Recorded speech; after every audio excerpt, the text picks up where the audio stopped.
Imaš petni trn, bole te stopala, boli te iznad gležnja ovdje, probaj obavezno ove vježbe i obavezno pazi da ne radiš kroz nekakvu ružnu bol.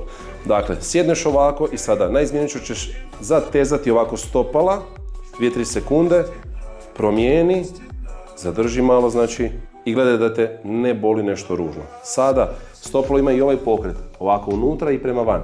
Sad gure stopala prema unutra pa ih širi ovako prema van.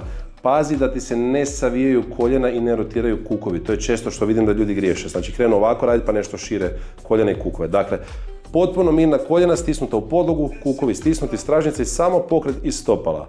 Lijevo, desno, znači unutra, van, naprijed, nazad, na izmjenično, u isto vrijeme možemo isto to. Kako si možemo dati otpor? Stavimo stopalo preko stopala i sada ovo stopalo vučemo prema sebi, a ovo stopalo guramo u to drugo stopalo kao nekakav izdržaj. Na taj način ćemo ojačati ove tetive u području stopala. One su najčešće bolne zato što imaju puno više receptora za bol nego sami mišići. Dakle, nekakav izdržaj ovdje, pa možemo zamijeniti opet stopala, gurati i vući prema sebi. Možemo tiskati stopalo u stopalo, ovako ove bridove unutra. Možemo si rukama davati otpor, pa gurati stopalo prema van, zadržati ovako. Nije bitno, možemo ovdje staviti pa gurati kao da guramo, da dodajemo nekakav gas. Ja?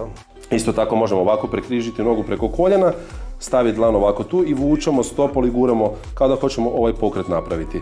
Često kod ugnutih gležnjeva i bolova u stopalu ovaj mišić je zapostavljen, a treba ga jačati. Znači možete si davati otpor sa rukama ili nekakvim dekvizitom, elastičnom trakom. Ako ti se sviđa ovakav sadržaj, obavezno lajkaj ovaj video i komentiraj dolje stopalo i poslati ću ti besplatan e-book